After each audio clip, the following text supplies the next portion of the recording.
चारधाम यात्रा का आज से आगाज। सीएम धामी ने गंगोत्री धाम पहुंचकर की पूजा अर्चना। यमुनोत्री के कपाट खुलने के साथ ही उमड़ी भक्तों की भीड़। बाबा केदार की डोली ने किया गौरीकुंड के लिए प्रस्थान। जयकारों से गूंजा आसमान। पाटा से गौरीकुंड के लिए डोली लेकर श्रद्धालु रवाना। देहरादून में कांग्रेस ने की संविधान बचाओ जनसभा। कांग्रेस के दिग्गज हरीश रावत, यशपाल आर्य, प्रीतम सिंह भी रहे मौजूद। पार्टी के शीर्ष नेताओं पर ईडी की कार्रवाई को लेकर नाराजगी।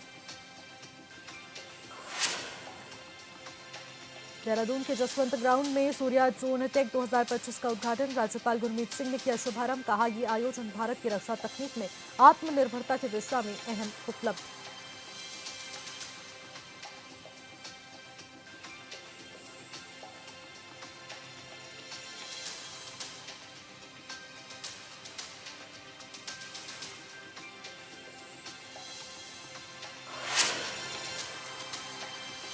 नमस्कार, आप देख रहे हैं हॉर्नबिल टीवी और मैं हूं आपके साथ निशि भाटिया। बुलेटिन की शुरुआत करेंगे उत्तराखंड से आई कुछ खास खबरों के साथ। विश्व प्रसिद्ध गंगोत्री और यमुनोत्री धाम के कपाट अक्षय तृतीया के पावन अवसर पर खुल गए हैं और इसी के साथ उत्तराखंड में चारधाम यात्रा का आगाज हो चुका है। इस मौके पर मुख्यमंत्री पुष्कर सिंह धामी ने गंगोत्री धाम पहुंचकर मां गंगा के दर्शन किए। कपाट उद्घाटन के अवसर पर पूरा क्षेत्र हर हर गंगे के जयकारों से गूंज उठा। गंगोत्री के बाद यमुनोत्री धाम के कपाट सुबह 11:55 पर खोल दिए गए। इससे पहले यमुना के उत्सव डोली यमुनोत्री धाम पहुंची और पूजा अर्चना के बाद यमुनोत्री के कपाट भी खोल दिए गए। वहीं तीर्थयात्रियों की सुरक्षा को लेकर व्यापक इंतजाम भी किए गए। चप्पे चप्पे पर अर्धसैनिक बल और पुलिस के जवानों की नजर रही। सीसीटीवी कैमरों के जरिए यात्रा रूट पर सुरक्षा और यातायात की निगरानी भी की जाएगी।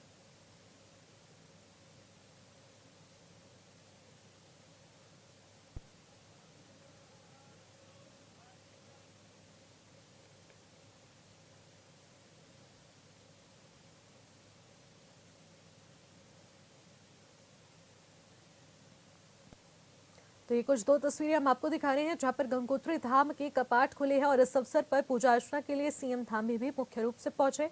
हर हर गंगे के जयकारों से पूरा मंदिर परिसर गूंज उठा।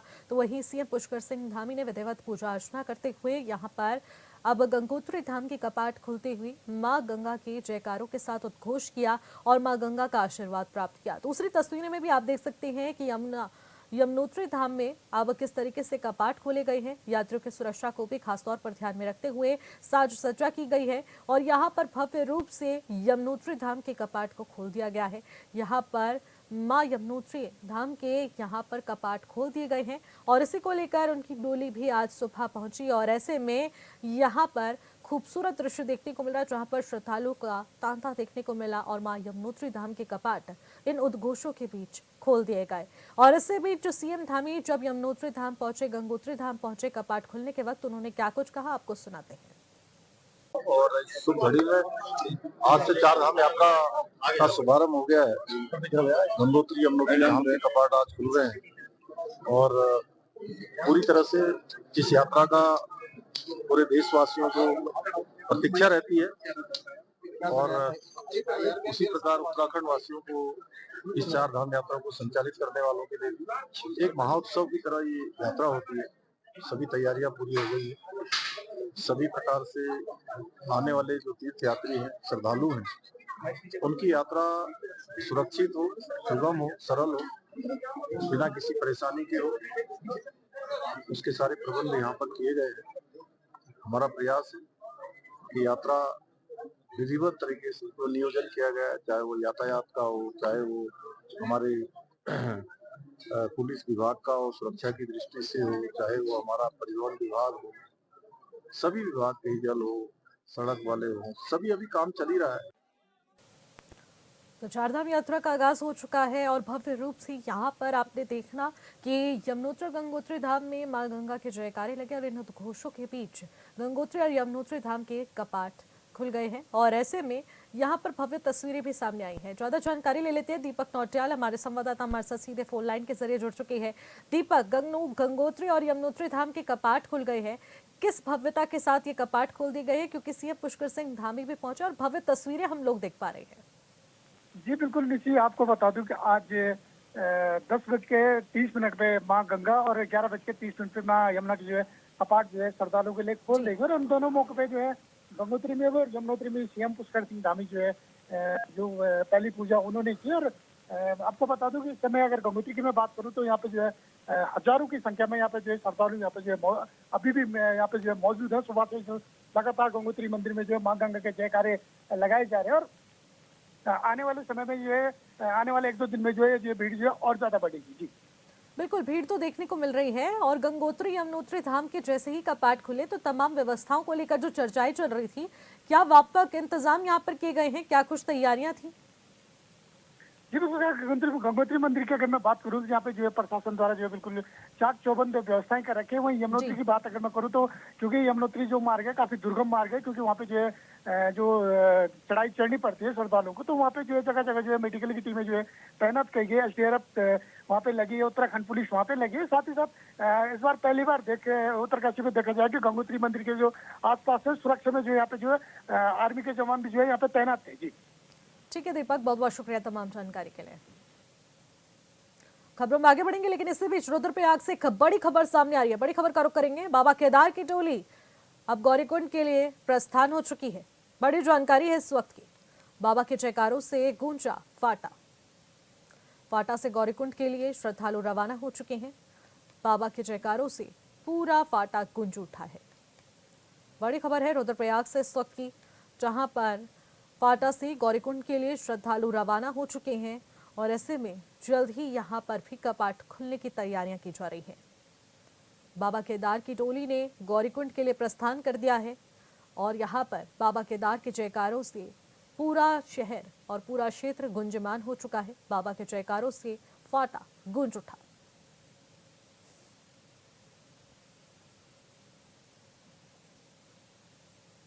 अक्षय तृतीया के पावन अवसर पर गंगोत्री और यमुनोत्री धाम के कपाट खोल दिए गए हैं, जिसको लेकर श्रद्धालुओं में काफी उत्साह नजर आ रहा है।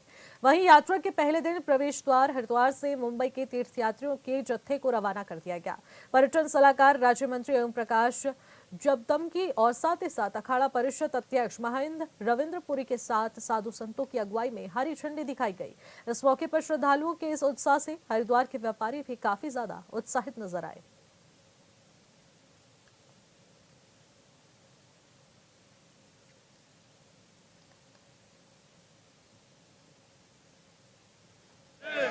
बम्बई से आए हैं। क्या है मन में भावना, क्या है? बस दर्शन के लिए आए, मनोकामना पूरी कर रहे। भोले बाबा हमारी सारी मनोकामना पूरी कर। ओम नमः शिवाय, जय श्री कृष्ण। कोई कामना मांगी थी? कामना तो है पर हो जाएगी पूरी, पक्का है। पूरा विश्वास है कि जो भी कामना है भोले बाबा हमारी कामना पूरी करेंगे। इस तरह की व्यवस्था अच्छी है, सुपर्ब है सब। मतलब जो भी हम लोग जिस चूज से भी आए हुए हैं उनकी भी व्यवस्था बहुत अच्छी है। हमारे प्रदेश के यशस्वी मुख्यमंत्री आदरणीय श्री पुष्कर धामी के नेतृत्व में प्रदेश सरकार का पूरा अमला जमला वो बहुत गंभीर है और व्यवस्थाओं में रात दिन लगा हुआ है। हमारा प्रयास है कि जो यात्री, जो श्रद्धालु, जो हमारे देवतुल्य मेहमान हैं, उनको किसी भी प्रकार की कोई कठिनाई ना हो, वो असुविधा ना हो। और उनसे भी आग्रह करते हैं, यात्रियों से भी, कि वो इस तीर्थ स्थान की उत्तराखंड की मर्यादा को देखते हुए वो भी शासन प्रशासन का सहयोग। चारधाम जा रहे यात्रियों की आवाजाही सुचारू बनाए रखने के लिए परिवहन विभाग एक्शन मोड में नजर आ रहा है। सहायक संभागीय परिवहन अधिकारी निखिल शर्मा ने बताया कि उत्तराखंड राज्य के कमर्शियल वाहनों में एक बार फिर या ग्रीन कार्ड जारी किया जा रहा है, जबकि बाहरी राज्यों के वाहनों को सिर्फ 15 दिनों के लिए ग्रीन कार्ड मिलेगा। अभी तक हरिद्वार कार्यालय से करीब 2500 ग्रीन कार्ड जारी कर चुके हैं और उन्होंने बताया कि वाहनों को ग्रीन कार्ड देने से पहले विभाग की ओर से दस्तावेजों की गहनता से जांच की जा रही है। साथ ही बाहरी राज्यों से वाहन संचालकों को ग्रीन कार्ड देने से पहले उत्तराखंड टैक्स भुगतान, टोल टैक्स रसीद और प्रवेश परमिट जैसे दस्तावेज भी अनिवार्य किए गए हैं।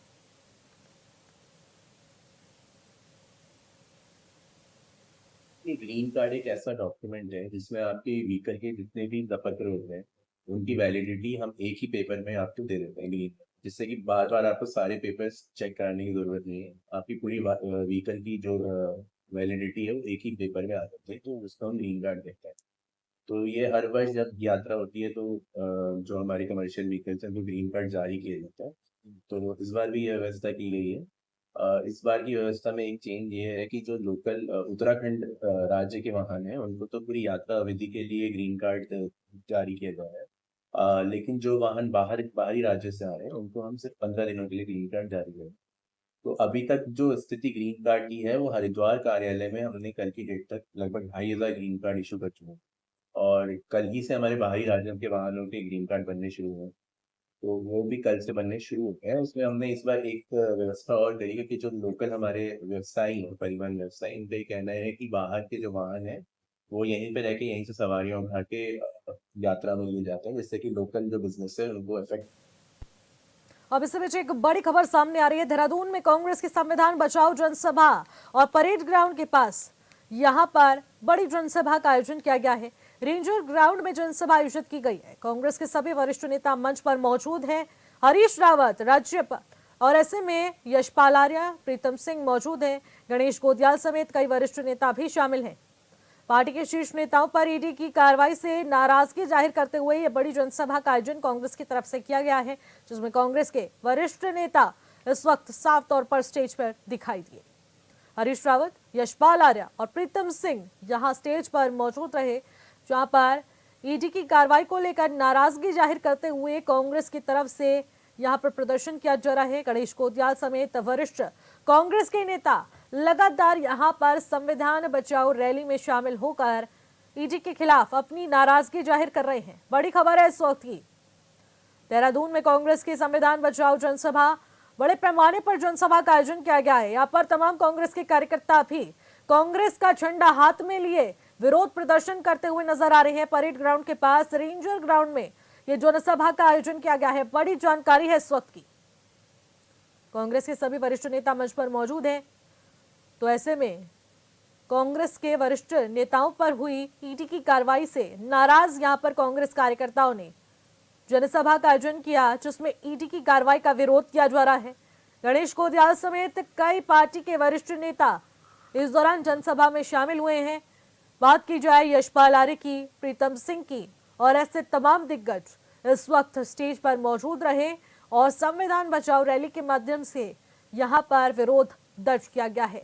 देहरादून में कांग्रेस की संविधान बचाओ जनसभा, बड़े पैमाने पर यह जनसभा का आयोजन किया गया है। एक तरफ चारधाम यात्रा का आगाज और दूसरी तरफ परेड ग्राउंड में संविधान बचाओ रैली।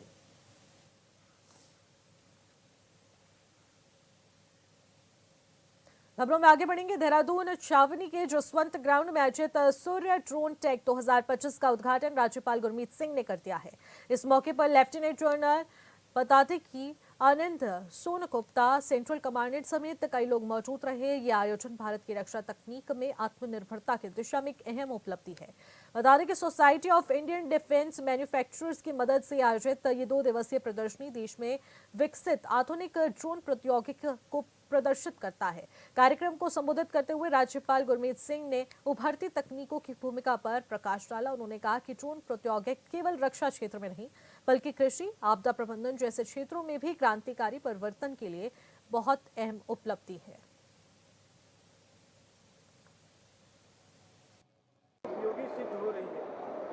आज सच कहूं तो आज एक बहुत गर्व हो रहा है। I am feeling very proud, क्योंकि आज जो यहाँ देहरादून के अंदर में जो सूर्य ड्रोन शो हुआ है, इसने अपने आप में एक ऐसा गेम चेंजर का अध्याय पूरा किया है।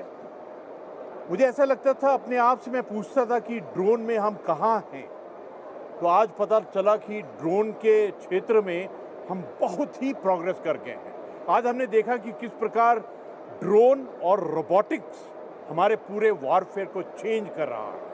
आज हमारे सामने में सबसे बड़ी चुनौती है कि किस प्रकार हम ट्रांसफॉर्मेशन, मॉडर्नाइजेशन, किस प्रकार हम जो फ्यूचर वॉरफेयर है, जिस प्रकार जो करेक्टरिस्टिक ऑफ वॉरफेयर चेंज हो रहा है, उसको अपने टैक्टिकल ऑन ग्राउंड में किस प्रकार बदलाव करें। उत्तराखंड में अवैध खनन को लेकर लगातार सवाल खड़े हो रहे हैं। बता दें कि कुछ दिन पहले सांसद त्रिवेंद्र सिंह रावत ने हरिद्वार उधम सिंह नगर में धड़ल्ले से हो रहे अवैध खनन को लेकर चिंता जाहिर की थी। इसके अलावा विकासनगर विधायक मुन्ना सिंह चौहान ने अवैध खनन की ट्रॉली पकड़ सोशल मीडिया पर एक वीडियो भी पोस्ट किया था।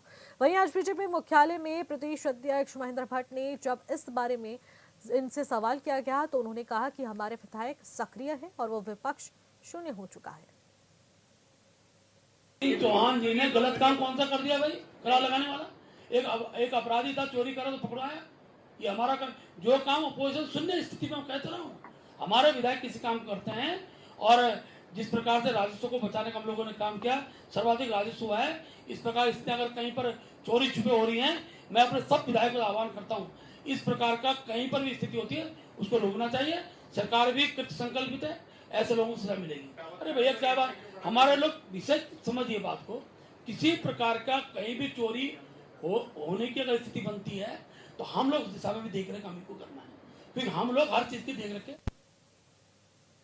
उत्तराखंड वन विभाग में प्रशासनिक कार्यों को लेकर 8 नई गाड़ियों को वन मंत्री सुबोध उनियाल ने वन मुख्यालय से हरी झंडी दिखाकर रवाना कर दिया है। वन मंत्री सुबोध उनियाल ने कहा है कि वन विभाग में अब तक 81 चौपहिया वाहन, सैकड़ों प्राइवेट वाहन और 328 मोटरसाइकिल इस्तेमाल किए जा रहे हैं, जिसमें विभाग के कर्मियों को किसी भी तरह की कोई दिक्कत न हो। प्रदेश के वन मंत्री सुबोध उनियाल ने यह भी बताया कि बीजेपी सरकार में वन विभाग में अधिकारियों और अन्य कर्मचारियों को मिलाकर 2000 पदों पर नियुक्ति भी कर दी गई है। वहीं उन्होंने प्रदेश के जंगलों में आग लगने की घटनाओं को लेकर कहा कि पिछले सालों के मुकाबले अभी तक स्थिति काफी अच्छी है और आग लगने की घटनाओं में काफी कमी देखने को मिल रही है।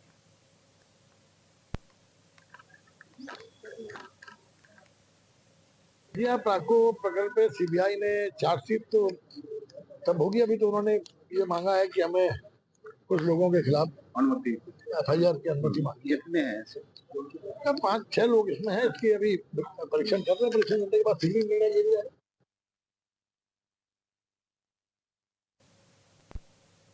पहलगाम आतंकी हमले के बाद उत्तराखंड के सीमांत वाले क्षेत्रों में अब बीजेपी विधायक विनोद चमोली ने चिंता जाहिर की है। उन्होंने कहा कि उत्तराखंड सीमांत क्षेत्र है, 2 सीमाएं हमारे यहां पर अंतर्राष्ट्रीय हैं। जिस तरह से प्रदेश या अंतर्राष्ट्रीय स्तर पर माहौल बना हुआ है, जो पहलगाम की घटना हुई है, उसके बाद हमें सतर्क रहने की बहुत ज्यादा जरूरत है। हमारी सीमाओं पर सेनाएं तो सतर्क हैं, लेकिन हमारे सीमांत क्षेत्रों में जो रहने वाले लोग हैं उन्हें भी सजग रहने की बहुत जरूरत है। उत्तराखंड की जिस तरह से डेमोग्राफी बदली है, ये चिंता का विषय बना हुआ है।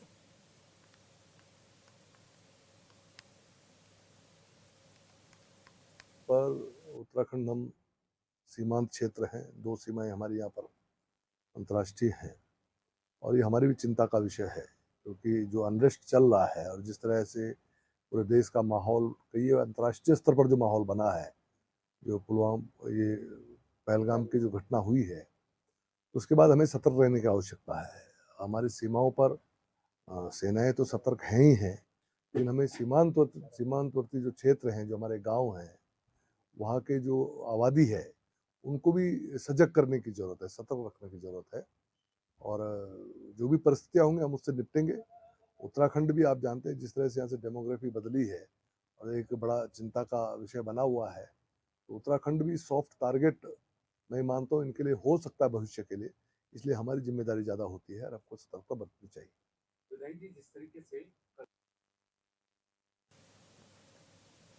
पूर्व मुख्यमंत्री हरीश रावत की ओर से रामगंगा मेरा अभियान और गैरसैंण मेरा स्वाभिमान यात्रा निकाली जा रही है, जिस पर बीजेपी प्रदेश मीडिया प्रभारी मनवीर सिंह चौहान ने तंज कसा है। उन्होंने कहा कि हरीश रावत जब प्रदेश के मुख्यमंत्री रहे और केंद्र में मंत्री रहे, तब उनको जो प्रदेश के हित के लिए काम करने थे उन्होंने वहां नहीं किए, इसलिए उनको अब पश्चाताप हो रहा है। इस यात्रा को निकालकर पश्चाताप के आंसू रो रहे हैं। उन्होंने कहा कि कांग्रेस हो या फिर हरीश रावत, दोनों ही कभी भी प्रदेश के हित में बात ही नहीं करते हैं, फिर चाहे राज्य निर्माण की बात हो, और वो हमेशा इसी के विरोधी रहते हैं। मुझे लगता है आदरणीय हरीश रावत जी जब वो प्रदेश में मुख्यमंत्री रहे और केंद्र में वो मंत्री रहे, उस दौरान जो उनको प्रदेश के हित के लिए काम करने थे वो कुछ भी नहीं कर पाए, केवल प्रदेश को लूटने और खसोटने के अलावा कुछ नहीं कर पाए। और आज मुझे लगता है उसी के पश्चाताप की वो यात्राएं निकाल रहे हैं और पश्चाताप के आंसू रो रहे हैं। इसलिए कांग्रेस पार्टी हो चाहे आदरणीय हरीश रावत जी हो, कभी उन्होंने उत्तराखंड राज्य हित की बात नहीं की है, चाहे राज्य निर्माण की बात करें, राज्य निर्माण के हमेशा वो विरोधी रहे। तो उनसे उत्तराखंड की जनता कभी ये उम्मीद नहीं कर सकती है कि उत्तराखंड राज्य के बारे में कोई अच्छा सोचते होंगे।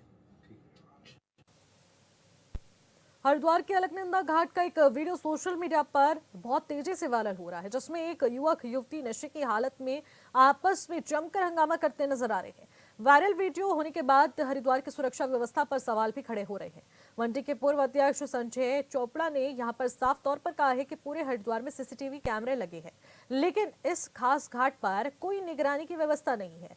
उन्होंने प्रशासन से अलकनंदा घाट पर तत्काल सीसीटीवी कैमरे लगाने के लिए और ऐसे नशेड़ियों के खिलाफ सख्त कार्रवाई करने की मांग की है।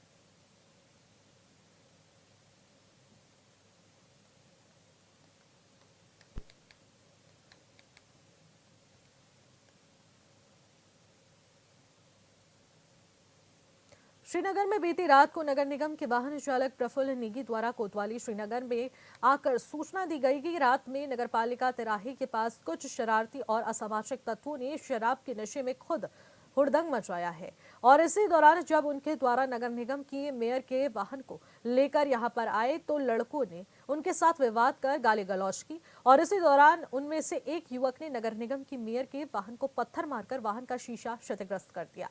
जांच के बाद पुलिस ने युवक को गिरफ्तार कर लिया है और आगे की जांच शुरू कर दी है।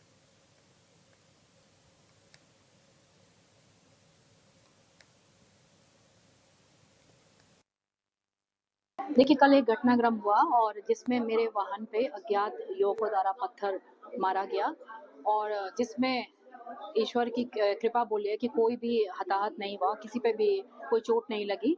मैं आपके माध्यम से अपने सभी श्रीनगर वासियों से अपील करती हूँ कि कृपया शांति व्यवस्था बनाए रखें, हम सब सुरक्षित हैं। मैं आगे ये चाहती हूँ कि किसी पे भी इस प्रकार की घटना कहीं भी ना हो और इसके लिए पुलिस प्रशासन जरा सख्ती से काम ले। मैं नहीं थी गाड़ी में और ड्राइवर था और ड्राइवर मुझे ड्रॉप करके अपने घर जा रहे थे और रास्ते में इस तरीके का घटनाक्रम होना निश्चित तौर पे दुर्भाग्यपूर्ण है और आगे इस तरीके का कोई भी अपने हाथों में ना उठाए इस तरीके का कार्य, तो इसके लिए मैं अपील करती हूँ। गदरपुर के झगड़पुरी गांव में बता दें कि माजरा हसन गांव के ग्रामीणों ने क्षेत्र में बनाए जाने वाले प्रस्तावित डिग्री कॉलेज के निर्माण में देरी से आक्रोशित होकर एक ज्ञापन एसडीएम को सौंपा है। इस मौके पर बोलते हुए सामाजिक कार्यकर्ता शराफत अली मंसूरी ने कहा है कि राज्य सरकार द्वारा भूमि अधिग्रहण कर ली गई है और खतौनी और खसरा डिग्री कॉलेज के नाम पर हो चुका है और एक बड़ी धनराशि राज्य सरकार द्वारा कार्य निर्माण के लिए भी दी गई है, लेकिन कोई भी संस्था और शासन प्रशासन इस ओर ध्यान नहीं दे रहा है। इसलिए ग्रामीणों ने एकत्रित होकर एसडीएम गदरपुर को एक ज्ञापन भी सौंप दिया है।